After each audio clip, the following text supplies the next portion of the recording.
Hello and welcome amazing viewers. आज की इस वीडियो में हम लोग बात करने वाले हैं अबाउट क्लोरोफ्लोरोकार्बन्स। ओके, और इस वीडियो में हमारा जो मेन फोकस होगा वो होगा जो है इनके जनरल इंट्रोडक्शन, मीन्स क्लोरोफ्लोरोकार्बन्स के जनरल इंट्रोडक्शन और इनके नंबरिंग सिस्टम को लेके। Okay, so let's begin. First of all हम लोग बात करते हैं about general introduction. We are familiar about hydrocarbons क्या होते हैं। ऐसे केमिकल कंपाउंड्स जिनमें एज अ कॉन्स्टिट्यूएंट केवल कार्बन और हाइड्रोजन ही प्रेजेंट होते हैं, उन्हें हम हाइड्रोकार्बन्स बोलते हैं। Means those chemical compounds in which only carbon and hydrogen elements are present as constituents are known as hydrocarbons. अब जब हाइड्रोकार्बन्स में हम हाइड्रोजन एटम को रिप्लेस कर देते हैं हैलोजन से, then the resultant halogen derivative is known as halocarbons. अब हैलोकार्बन्स में हमने किस टाइप के हैलोजन्स इंट्रोड्यूस किए हैं उसके बेसिस पे इनको हम फिर दो कैटेगरीज में डिवाइड कर लेते हैं। The very first is hydrochlorofluorocarbons. Here the nature of halogen is fluorine and chlorine.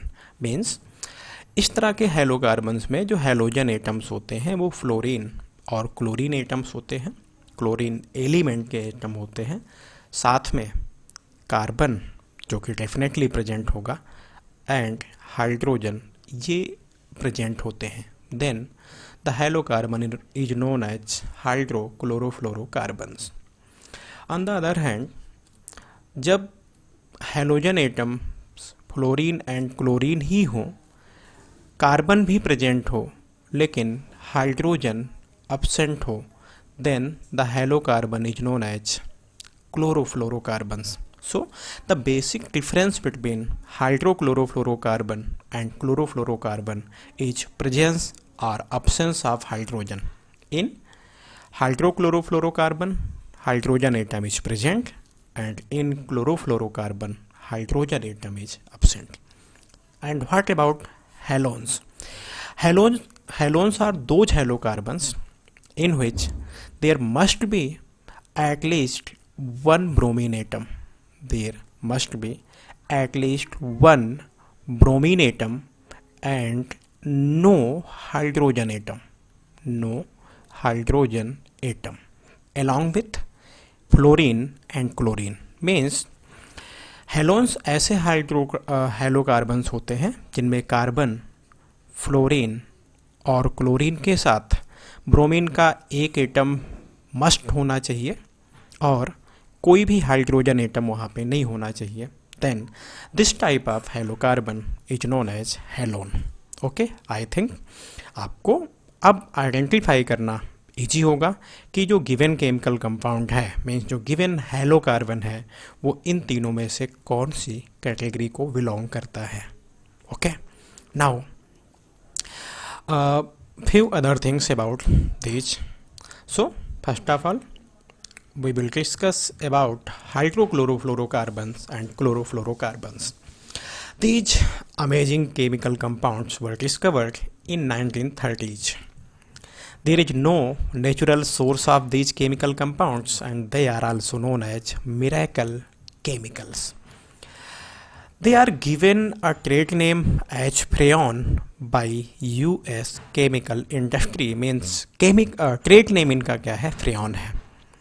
They have a lot of applications. Okay, और इनके जितने भी एप्लीकेशंस हैं इनकी दो प्रॉपर्टीज की वजह से होते हैं। They are chemically non reactive and they have heat absorbing capacity. Means due to their non reactivity and heat absorbing capacity they have a lot of applications. Few are listed here, like they are used as refrigerant in air conditioner and refrigerators. They are used in the manufacturing of aerosol spray cans.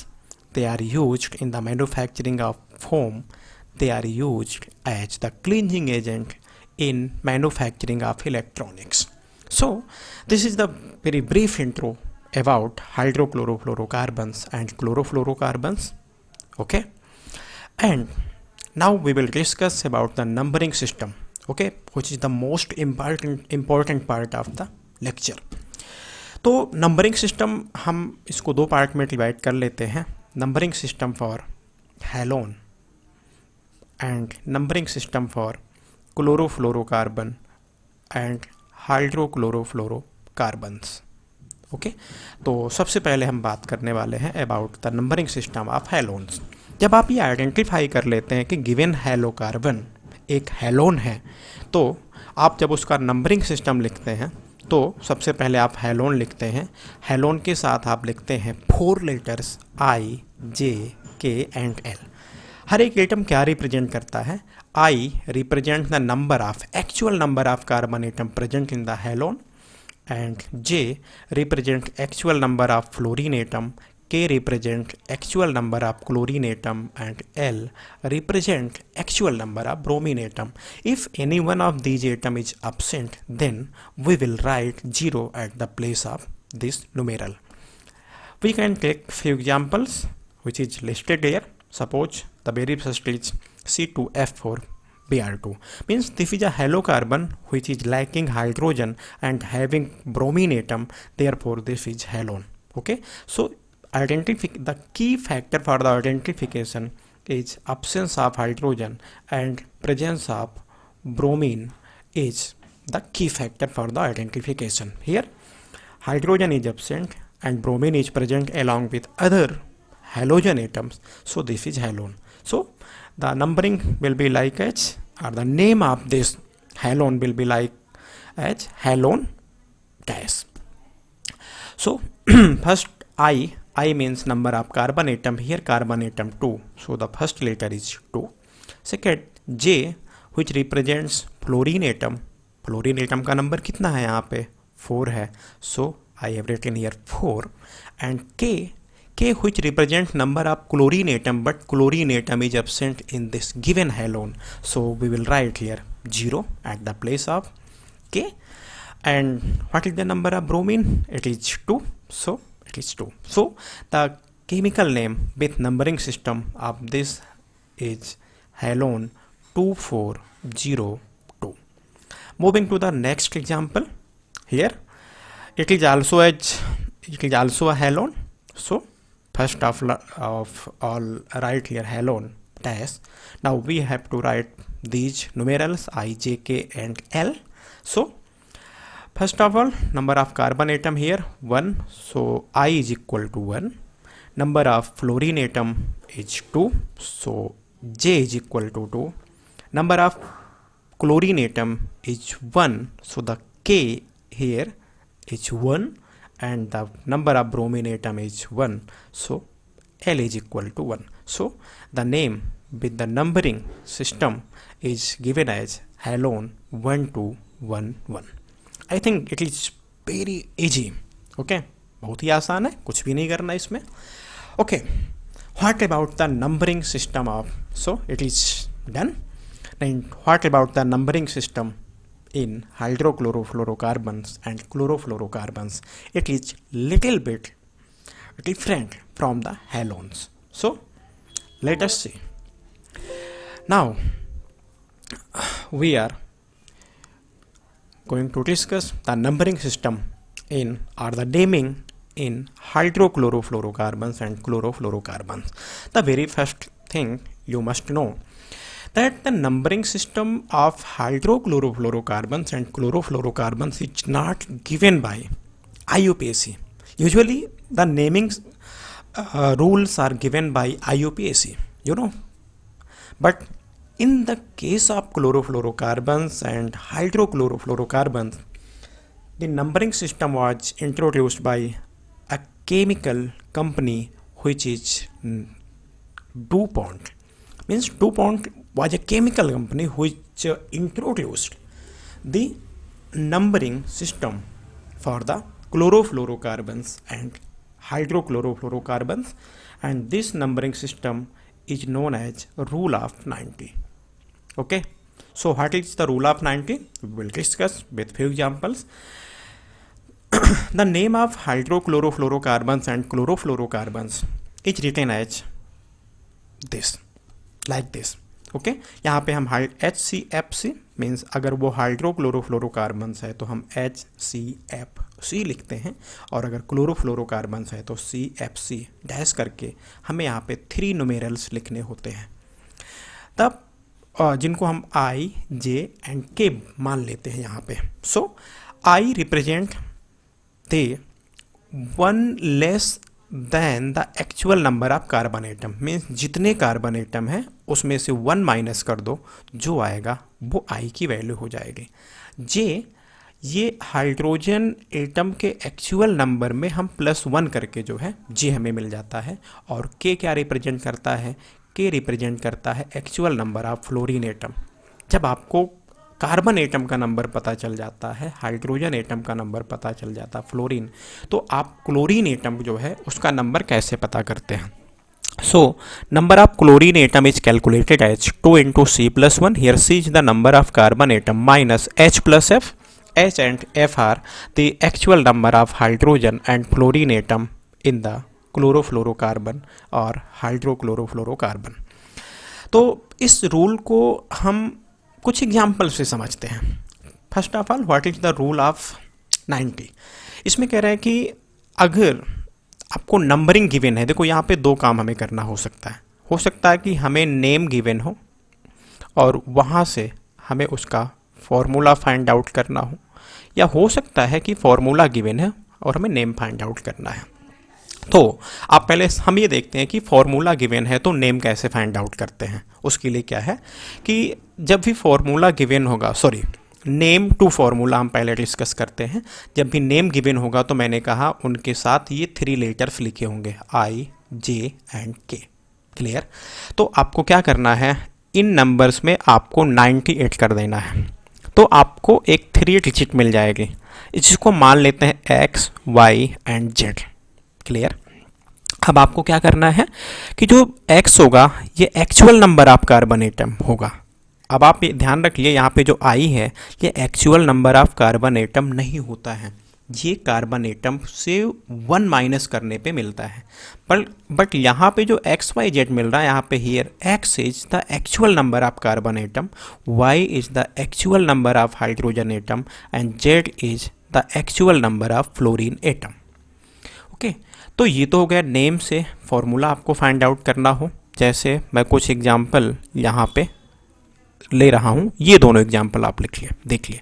Here the name is given as CFC11.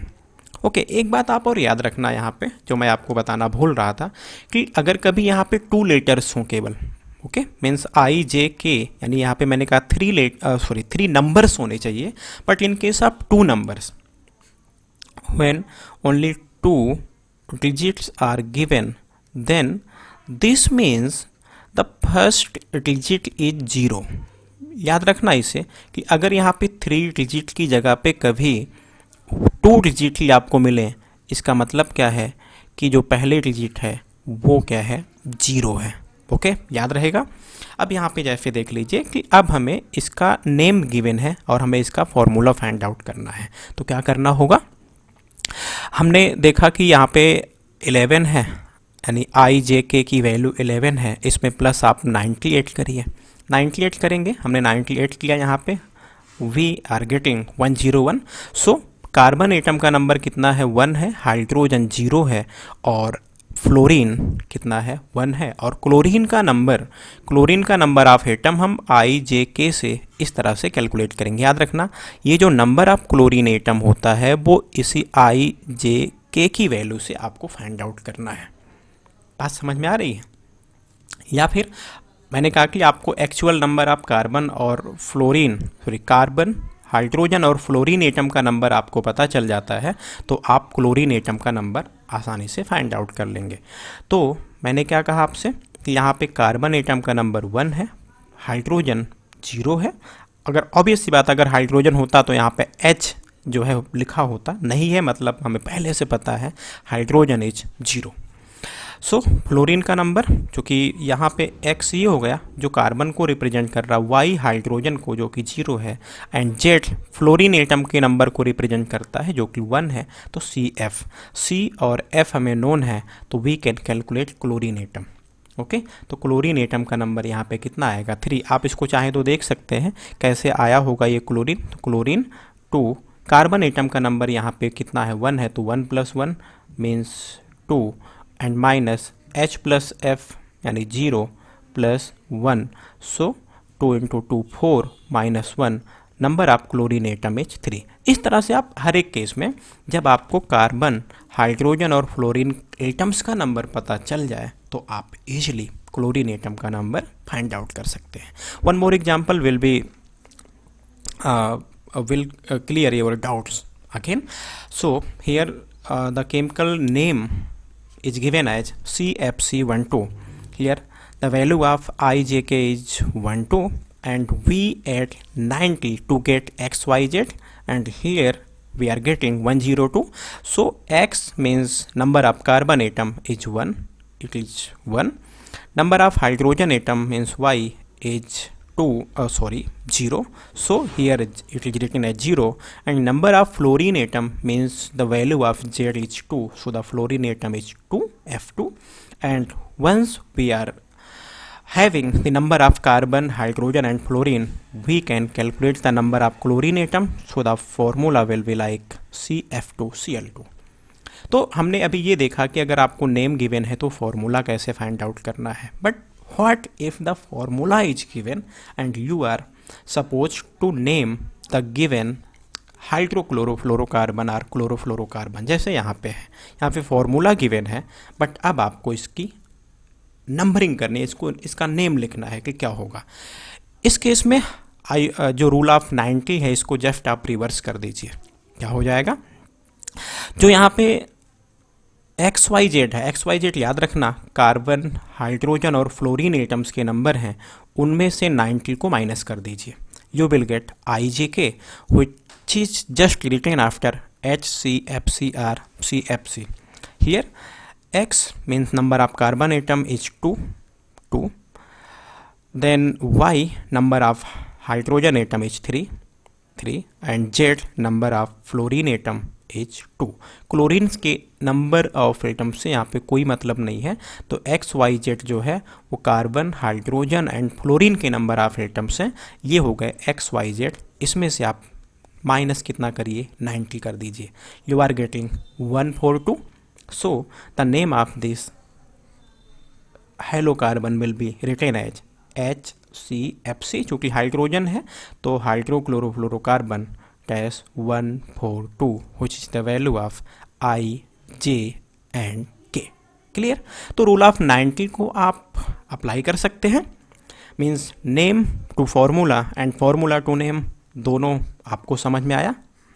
अगर कोई doubt हो, कोई ऐसा chemical compound आपको मिलता है जिसकी आप नंबरिंग या फॉर्मूला आप नहीं लिख पा रहे हैं, तो आप कमेंट में पूछ सकते हैं।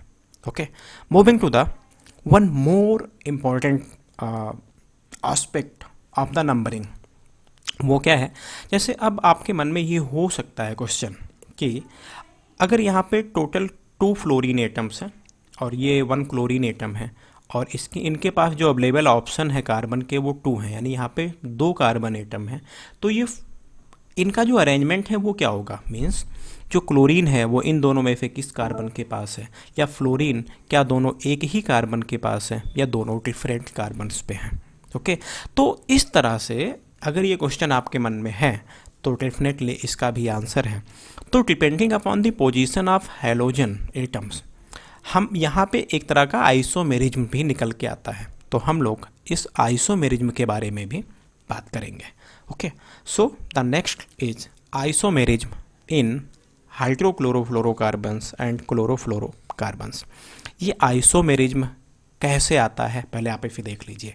Isomerism is based on the asymmetry due to atomic weight. Atomic weight की वजह से जो एसिमेट्री क्रिएट होती है उसके बेसिस पे हम आइसोमर्स लिखते हैं। अब आपको एटॉमिक वेट्स पता होने चाहिए। हाइड्रोजन का एटॉमिक वेट 1 यहाँ पे लिया जाता है, फ्लोरीन का 19 and the atomic weight of chlorine is taken as 35.5। इसे आप याद रखना। अभी आगे आपको पता चलेगा कि हम कैसे यूज करते हैं। और जो आइसोमेरिज्म है it is denoted by letters. Okay, फिर से आप समझिए, आइसोमेरिज्म का रीजन क्या है? It is based on the asymmetry, यानी जो एसिमेट्री डेवलप होती है किसी क्लोरोफ्लोरोकार्बन में due to difference in atomic weight, उसी को हम आइसोमेरिज्म बोलते हैं। और ये हमेशा लेटर्स में जो है रिप्रेजेंट की जाती है। हम यहाँ पे दो केस लेते हैं। जब क्लोरोफ्लोरोकार्बन्स में नंबर ऑफ कार्बन एटम 2 है और उसके बाद जब नंबर ऑफ कार्बन एटम 3 है। पहला केस है when there are 2 carbon atoms in the given chlorofluorocarbons. अब यहाँ पे जो सिमेट्री है, देखो आप क्या करेंगे, जैसे मैं यहाँ पे आपको कुछ बातें पहले एटलीस्ट बता देता हूँ कि यहाँ पे सिमेट्रिक या एसिमेट्रिक होने का क्या मतलब है। तो इसको पता करने का तरीका ये है, आपके पास 2 कार्बन एटम हैं, दोनों कार्बन एटम पे प्रेजेंट जितने भी कॉन्स्टिट्यूएंट एटम्स हैं कार्बन को छोड़ के, इन सब के एटॉमिक वेट को सम कर लीजिए। दूसरी तरफ दूसरे कार्बन एटम पे जो प्रेजेंट एटम्स हैं इनके एटॉमिक वेट को सम कर लीजिए और इन दोनों के एटॉमिक वेट का डिफरेंस आप निकालिए। इस डिफरेंस को देख के आप ये बता सकते हैं कि डिफरेंस जहाँ पे सबसे कम है that will be considered as most symmetric chlorofluorocarbon, और उसके लिए हमें कोई लेटर नहीं लिखना होता है। मैंने कहा ना कि जो आइसोमेरिज्म है वो लेटर्स के फॉर्म में लिखी जाती है। जो सेकेंड मोस्ट सिमेट्रिक अरेंजमेंट आपको मिलेगा उसके लिए आप लेटर यूज करेंगे ए, और जो सबसे ज़्यादा एसिमेट्रिक या कह लीजिए लीस्ट सिमेट्रिक आपको मिलेगा, मतलब जहाँ पर इन दोनों का जो डिफरेंस है वो आपको मैक्सिमम मिलेगा, वहाँ पे एसिमेट्री मैक्सिमम है और उसके लिए आप जो एक लेटर यूज करते हैं वो बी। इस तरह से अगर आइसोमेरिज्म भी आपको शो करना है then the name of chlorofluorocarbon is given as HCFC means hydrochlorofluorocarbon, और क्लोरोफ्लोरोकार्बन IJ वही यूजुअल नंबर हैं, ए या वी वो आइसोमर्स को रिप्रेजेंट करता है। Okay, it represents isomerism. एक एग्जाम्पल से समझते हैं। यहाँ पे एक मॉलिक्यूल है, यानी फॉर्मूला गिवन है। अब अगर हम इसका जो है नेम लिखें, so it is very simple, HCFC। कैसे आया? मैंने आपको बताया कि सिंपल है, यहाँ पे X, Y और Z गिवन है ना, X, Y और Z गिवन है, आपको पता है ना। और X, Y, Z में से आप -90 करिए। X, Y, Z की वैल्यू यहाँ पे कितनी है? देखो, पहली बात तो यहाँ पे हाइड्रोजन है, then it is HCFC। X, Y, Z is 2, 3, 1, और इसमें से अब हमें IJK की वैल्यू फाइंड आउट करनी है। सो -90 you will get 141। So the name of this chlorofluorocarbon या हाइड्रोक्लोरोफ्लोरोकार्बन इज HCFC 141। अब यहाँ पे आइसोमेरिज्म हम देख लेते हैं। तो उसके लिए मैंने यहाँ पे देखो कि इसके जितने भी पॉसिबल अरेंजमेंट्स हैं वो मैंने यहाँ पे बना रखे हैं। ठीक है, अब यहाँ पे 2 कार्बन एटम है, एक ये है एक ये है, इनको ऐसे मिडिल से आप एक इमेजिनरी लाइन से सेपरेट कर दीजिए। अरेंजमेंट मैंने पहले से लिख रखे हैं। अब आपको क्या करना है कि इस कार्बन एटम पे जो ये टोटल 3 एटम्स हैं इनके एटॉमिक वेट जो कि मैं यहाँ पे बता चुका हूँ कितना होना चाहिए, इनको आप ऐड कर लीजिए, you will get 55.5।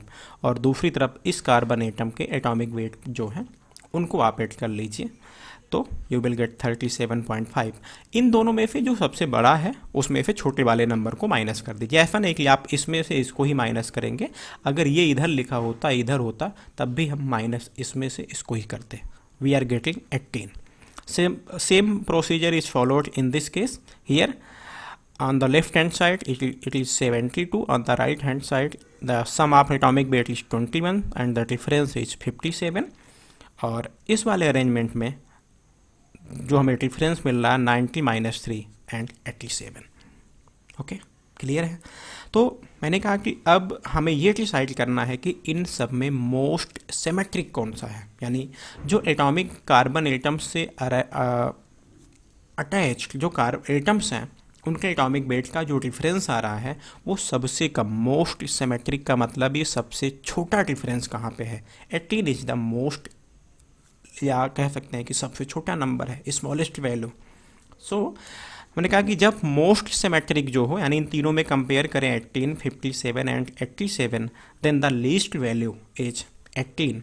So this one is most symmetric arrangement, and for the most symmetric arrangement we don't write any letter, so the name will be HCFC 141. But in between these two, this is the second most symmetric arrangement, and for the second most symmetric arrangement we write a letter A. So the name of this chemical compound for this arrangement will be 141A. And similarly, this is the most asymmetric arrangement, and for the most asymmetric arrangement we give the letter as B. ना most symmetric के लिए या least symmetric के लिए हम क्या लिखते हैं? B. So the name for this arrangement will be written as. तो आपने देखा इन तीनों के फॉर्मूले सेम हैं, इनके नेम भी सेम आ रहे हैं, बट यहाँ पे इनसाइड द मॉलिक्यूल जो अरेंजमेंट है एटम्स का, उसके बेसिस पे यहाँ पे आइसोमर्स बनते हैं, और इन आइसोमर्स को, और मैंने कहा कि जो यहाँ पे आइसोमर्स बनते हैं वो नेचर के बेसिस पे नहीं, वो किसके बेसिस पे होते हैं? On the basis of atomic weight. Okay, और उन्हीं आइसोमर्स को हम रिप्रेजेंट करने के लिए लेटर्स यूज करते हैं. और 2 कार्बन सिस्टम में कैसे ये लेटर्स यूज किए जाते हैं, I hope it is clear to all of you. लेकिन क्या होगा अगर नंबर ऑफ कार्बन एटम 3 है? जैसे जैसे कार्बन एटम का नंबर इंक्रीज होता है, isomerism becomes more complicated. Okay, तो हम अप टू 3 कार्बन एटम जो है डिस्कस करने वाले हैं. बियॉन्ड दैट हम लोग डिस्कस नहीं कर रहे हैं, और ना ही कोई ज़रूरत होती है खास. So when the number of carbon atom is 3, then what is the rule? जब नंबर ऑफ कार्बन एटम 3 होता है तब इनका नाम जब हम लिखते हैं तो हाइड्रोक्लोरोफ्लोरोकार्बन क्लोरोफ्लोरोकार्बन के साथ IJK लिखा जाता है. IJK are having same meaning as in previous case. कोई फ़र्क नहीं आया IJK में. ओके, इनको फाइंड आउट करने का तरीका सारा कुछ पहले जैसा ही है. इसके बाद यहाँ पे हम 2 लेटर लिखते हैं. 2 कार्बन में केवल 1 लेटर था, यहाँ पे 2 लेटर्स लिखे जाते हैं. ये दोनों लेटर्स क्या रिप्रेजेंट करते हैं? जो पहला लेटर है ये लिखा जाता है on the basis of nature of arrangement on the mid carbon atom. जो बीच वाला कार्बन एटम है, यानी टोटल 3 कार्बन है ना, उसमें से बीच वाले कार्बन पे कैसा अरेंजमेंट है उसको रिप्रेजेंट करता है ये, और उसके बेसिस पे इसको लिखा जाता है. और जो सेकंड लेटर होता है ये फिर से रिप्रेजेंट करता है किसको? सिमेट्री को. सिमेट्री का मतलब आप समझ चुके हैं ना. देखते हैं अब सबसे पहले हम देखते हैं कि जो फर्स्ट लेटर है इसको कैसे डिसाइड करते हैं. यानी जो पहला लेटर है ये डिपेंड तो इस पे होता है arrangement on mid carbon atom, but इसको डिसाइड कैसे किया जाता है. तो इसको डिसाइड करने का रूल आप देख लीजिए. यहाँ पे हमारे पास ये मिड कार्बन है ना, इन, और ये देख रहे हैं total out of 3 carbon this is the mid carbon. If दोनों एटम्स, यानी मिड कार्बन पे जो दोनों एटम्स हैं वो क्लोरीन है, then the first letter will be A. अगर मिड कार्बन पे एक एटम क्लोरीन है और सेकेंड एटम फ्लोरीन है, then it is designated as B. If both atoms attached to the mid carbon are fluorine atom, then we give the letter C. And if one atom is chlorine and another atom is hydrogen, then we give T. And if one atom is fluorine and other atom is hydrogen, then the first letter will be E.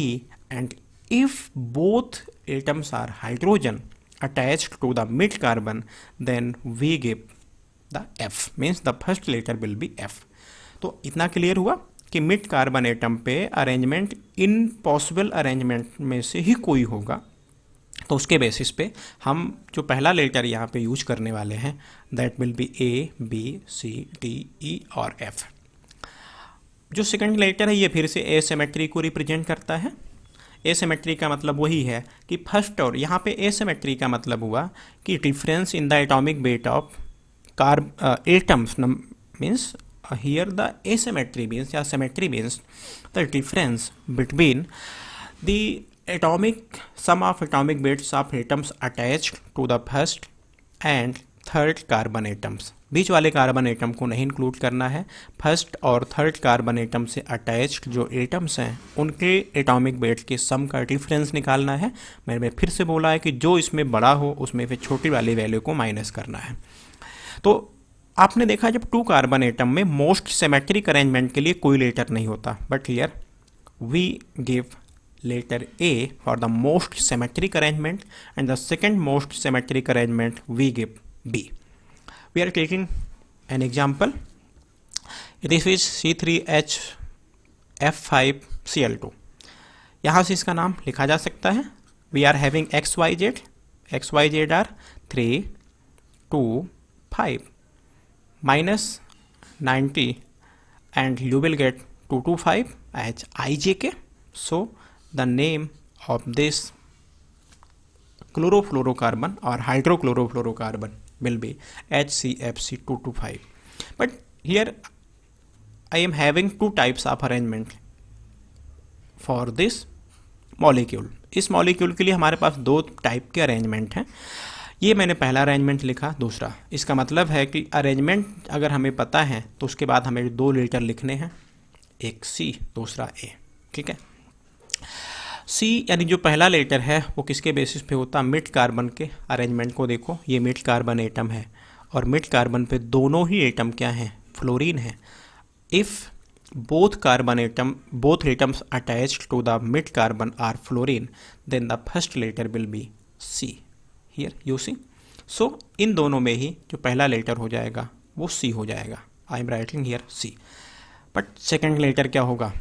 तो यहाँ पे ये first carbon atom है, इससे attached जो atom है उनके atomic weight का सम, और ये दूसरा यानी थर्ड कार्बन एटम है और इससे आप जो अटैच्ड एटम्स हैं उनके एटॉमिक वेट का सम, दोनों का डिफरेंस 18. सिमिलरली आपने यहाँ पे डिफरेंस निकाला 15. Out of 15 and 18, 15 is the lower value than 18. So the arrangement is more symmetric या most symmetric arrangement is this one, और ये इसके कंपैरिजन में कम या सेकंड मोस्ट एसिमेट्रिक है. तो मैंने कहा जो मोस्ट सिमेट्रिक है उसके लिए लेटर आपको यूज करना है A. So here we are going to use the letter A. क्योंकि ये मोस्ट सिमेट्रिक है तो सेकंड लेटर यहाँ पे ए हुआ. और ये क्या है? सेकंड मोस्ट सिमेट्रिक है तो सेकंड मोस्ट सिमेट्रिक अरेंजमेंट के लिए लेटर हो जाएगा B. So this is the name for this arrangement and this is the name for this arrangement. So I hope everything is okay to all of you. If you are having any doubt you can ask me in the comment section. So thank you.